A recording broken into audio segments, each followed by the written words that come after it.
Hello and welcome to Champion Reviews. I'm Joe, here with me is my co-host Dan. Hello and greetings. Lizard King.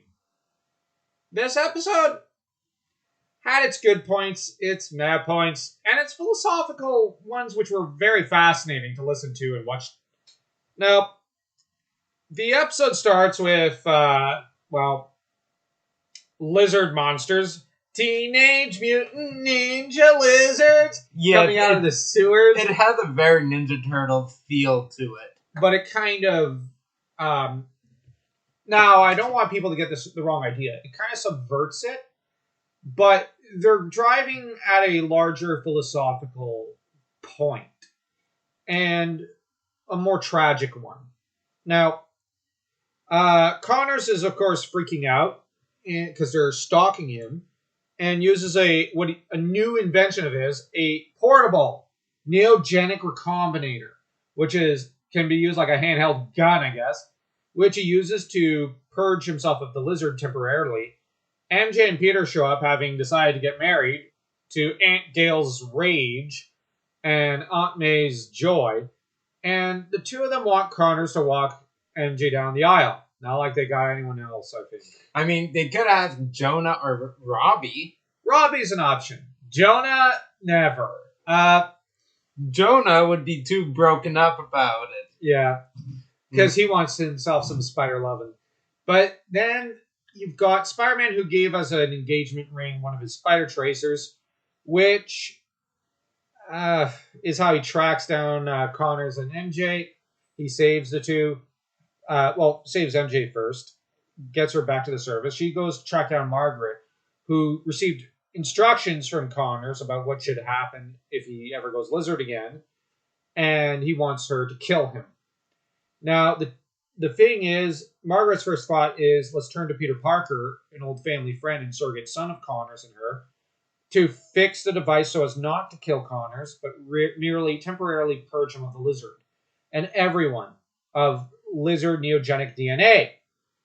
Now, this MJ ends up telling her, Pete's out of town. So it ends up instead being Deborah Whitman that they select. With Deborah, meanwhile, in the aftermath of all the Michael Morbius stuff that went down and all of his shenanigans towards Deborah, having manipulated her, used her sexually, thrown her aside, and whatnot, Deborah has become a fairly traumatized young woman who likes to go to parties and sleep around and has begun neglecting her research. With Flash, who's at the tail end of his own degree, deciding, you know what, I want to go study. So Flash, getting sick of her sleeping around and her partying, tells her, screw this, and breaks up with her. And tells her, you know what, the Deborah I liked wasn't like this. She had a responsible side. Now, I don't know about you, but I'm going to go to the library and I'm going to finish do some research, and I'm going to finish my degree. Now, are you going to with me here or not? And Deborah tells him not. And MJ and Margaret find her crying, as she's pretty much a broken woman. They talk her into helping rig the bomb so that it won't kill. And Spider-Man, meanwhile, was captured by the lizard because Connors finally gave in. Well, more like he was conquered by it, finally. After hours of resisting it, dude's got balls of steel. If only Hulk, or Bruce Banner, I should say, had half the integrity and decency that Kirk Connors has. Yeah. And Connors ends up, or I should say the lizard ends up deciding that he's going to have the one lizard, Gila, and Peter basically fight other lizard monsters in the games. In the games, as Philoctetes would put it. Yes, but in the meantime, Gila's been broken by the knowledge that Spider-Man reveals to her that these lizards were actually created in an accident when there was, the neogenic liquids and blood of Connors dropped down into the sewers by Connors because he was trying to get rid of it. And they kind of grew out of that. Thousands of them. Now, the problem is, they all thought they had a destiny. And Hilo always wanted that their father to come along and banish the games. But because she longed to live like humans do. But the thing is, her people were not as sophisticated or civilized as, well, human beings. A lot of human beings. Most human beings. They were more like many blood-sucking creatures. I hope people enjoy that joke. But the thing is, Peter defeats the monsters, has to fight Lizard, and is squaring off with them.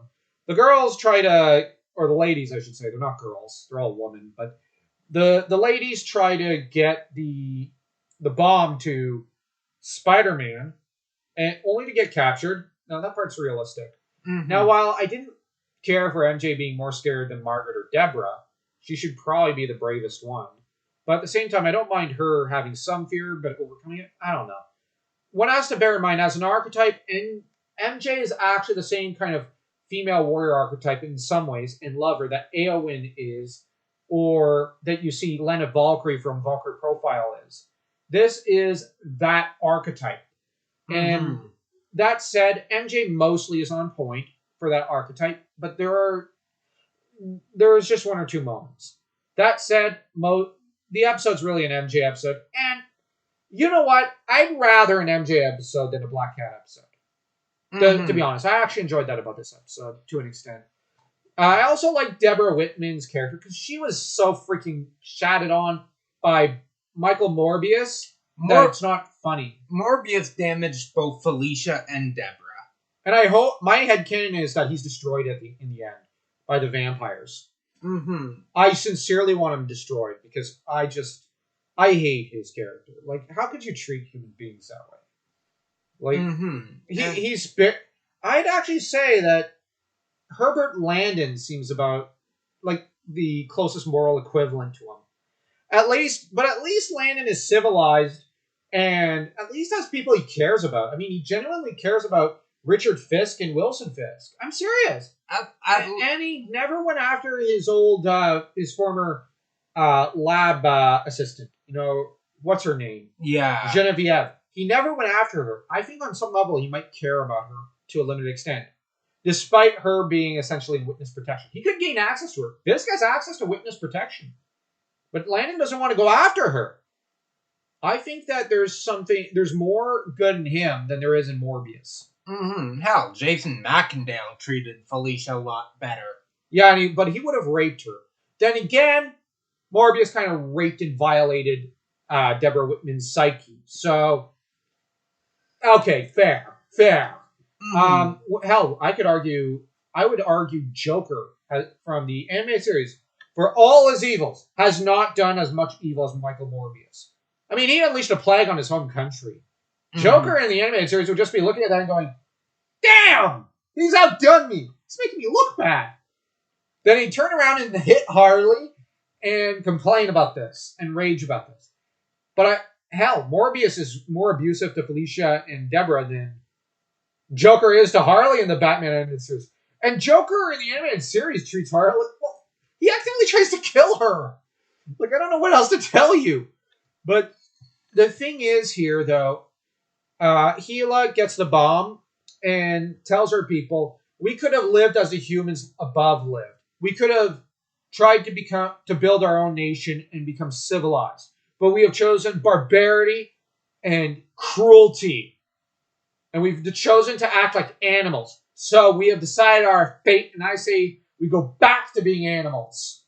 And clicks the bomb and holds it up, wiping out her people and turning them back into lizards who have no knowledge of what they had gone through, which is rather tragic. And I think of the potential for good these lizards could have done. Think of like all the good they could have helped bring about if they had been more like Gila, if they had listened to her. And it makes a lot of sense for Gila to be the good one, just in the context of how much she keeps pushing for them to do the right thing. And if you consider her a bit of the lizard's race's divine feminine, in a way, she's trying to preach to them softer, gentler, and whatnot. They are bloodlust unleashed. They're the dark side of the male psyche. unleashed. They are the lizard unleashed.